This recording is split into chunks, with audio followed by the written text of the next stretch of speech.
Hey, you guys, good morning, good afternoon, good evening, depending where you are. Just jumping on to talk to you guys um before I go to work. And what I wanted to talk to you guys about is kind of like I don't know if I would consider it a story time or whatever. So we just gonna call this I'm about to talk. But what I'm gonna talk about is what I have learned thus far with living with cerebral palsy. Um, some of you may know, some of you may not know, excuse me, that I have spastic cerebral palsy. What that is that cerebral palsy is it's not, let's be clear, it's not genetic. It's not something that you can pass down to your children. Cerebral palsy happens with um, the loss of oxygen to the brain, and there are different types of cerebral palsy, like I said. And I have spastic.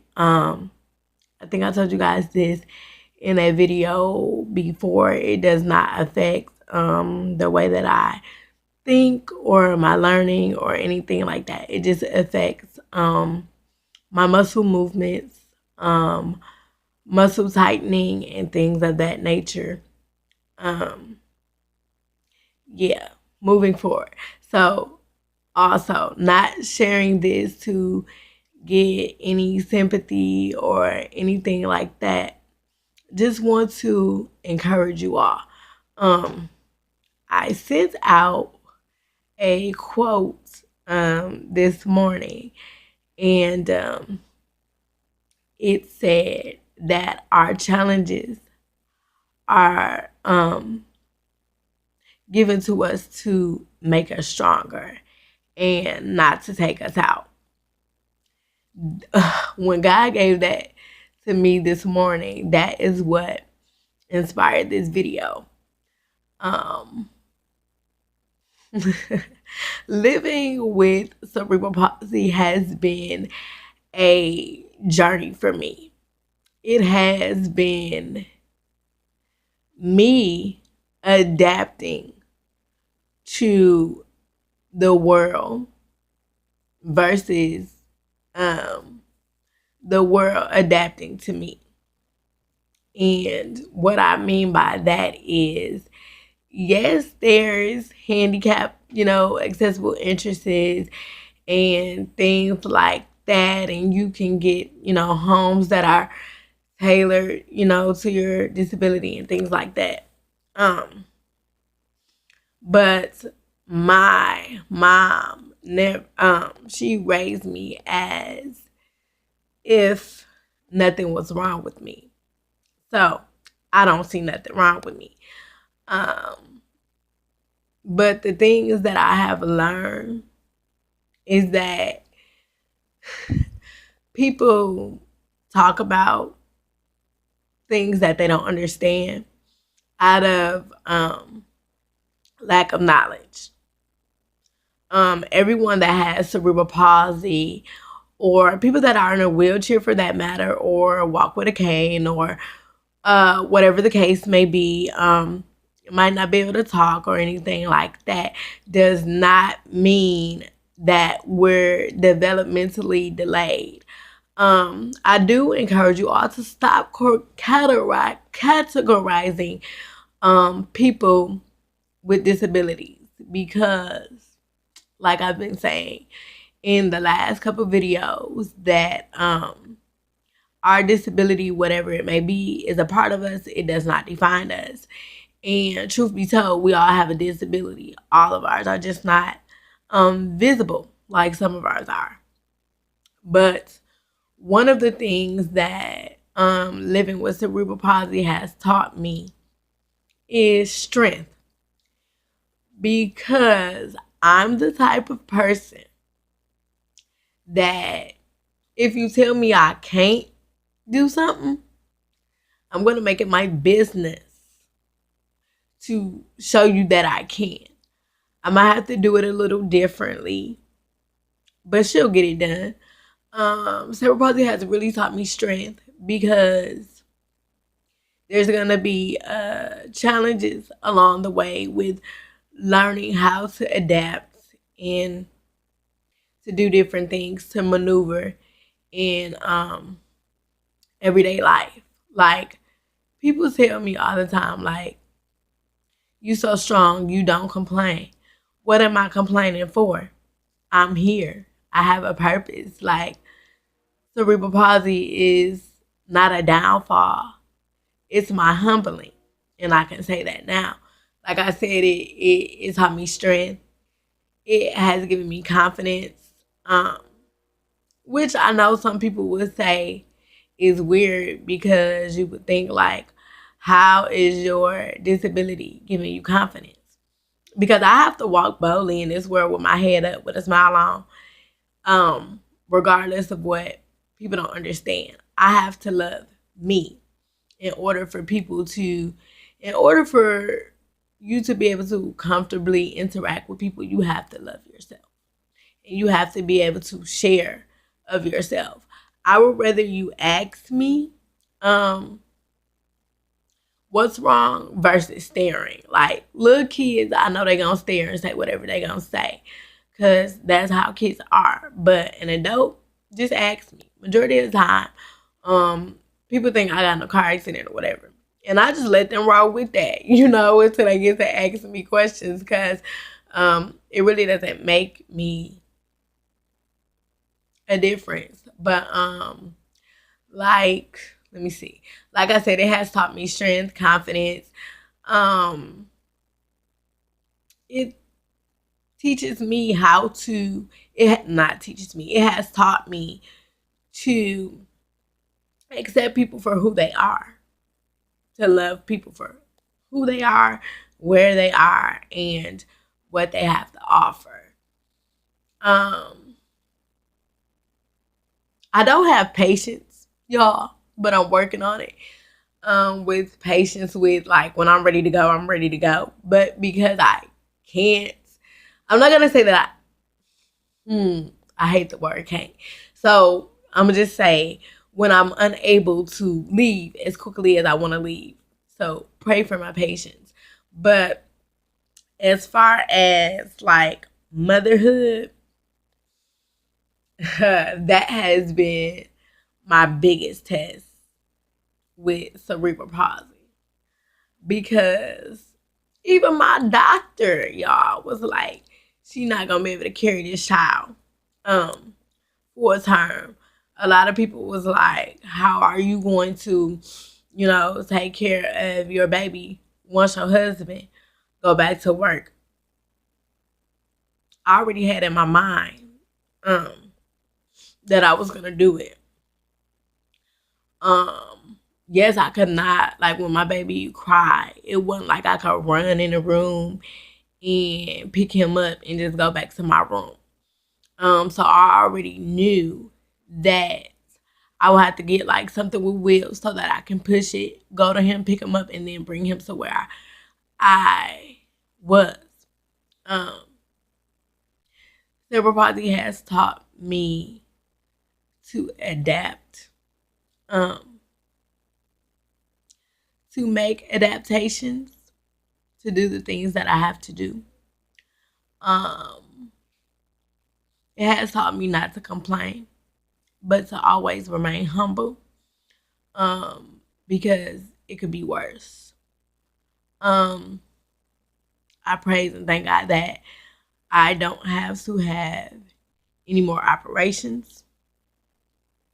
Thank God for that, because I do have friends that are still having operations now. I do have friends that are wheelchair bound. I do have friends that don't communicate verbally.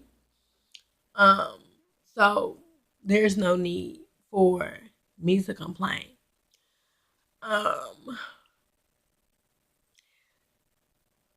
At first, I used to look at my disability as like such a hindrance. But now I look at it as a gift. One of my friends told me a while back that I was the first disabled friend that they ever had, and that that once they got to know me, they was like, "Oh, she just like me. Ain't nothing wrong with ain't nothing wrong with her. She just walk with a cane." And that's how I want you guys to see for people with disabilities in general. There is nothing wrong with us. We just have to do things a little bit differently. Like, we like to go out to eat. We like to do all the same stuff y'all like to do. We can do all the same things that you guys do. We just have to do it differently. Like I said, it taught me strength. It taught me patience. It's teaching me patience, I would say. Confidence.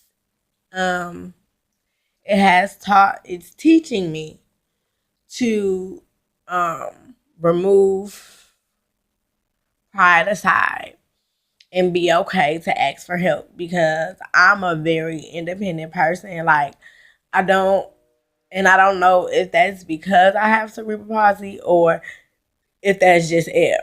I really, really, really do not like to ask for help unless I really, really need it.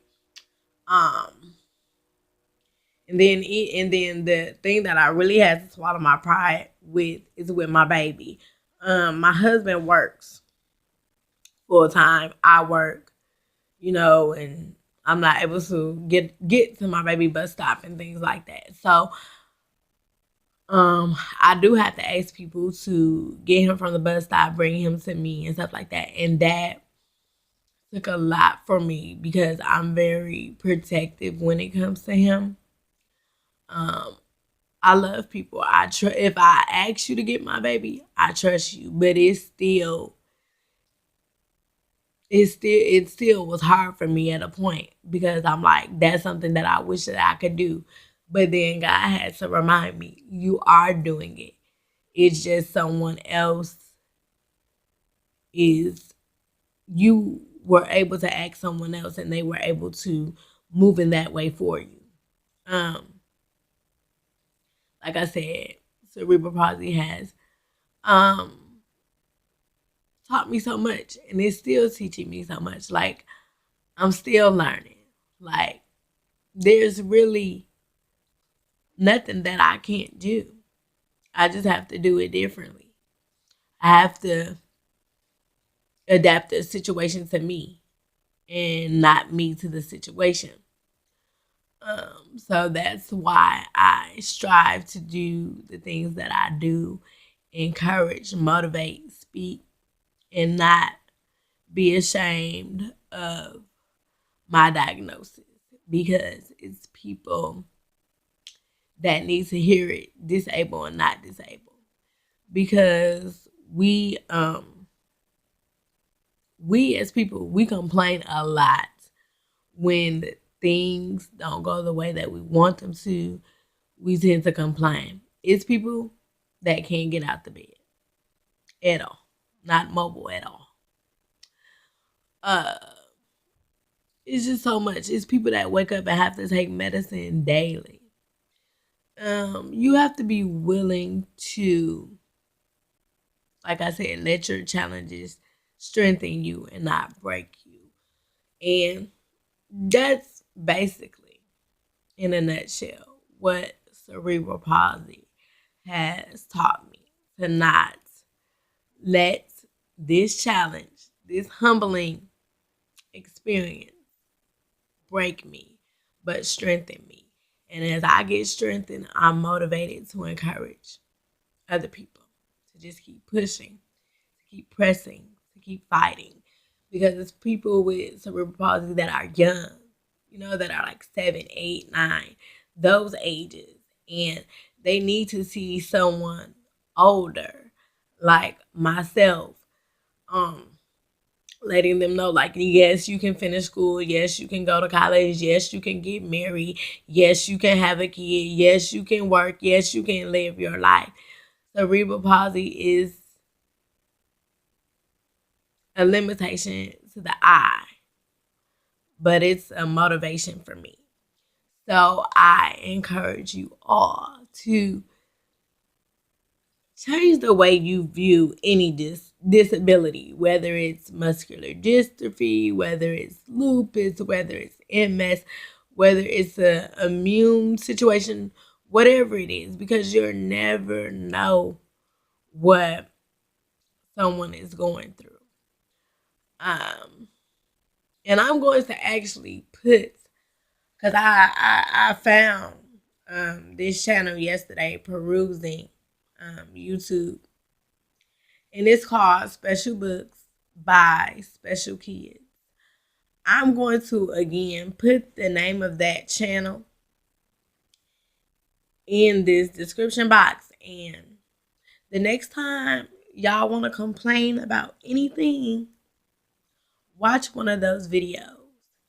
Then I want you to be grateful for where you are, because it could always be worse. So be encouragement. I'm forcing it. Be encouraged. Let your challenge strengthen you, not break you. Speak to the mountain and it will be moved. Let God do what he has to do. No longer walk in shame of yourself. Own who you are and whose you are. And that is another thing that cerebral palsy and trusting and leaning on God has taught me. Have a great and wonderful day, y'all.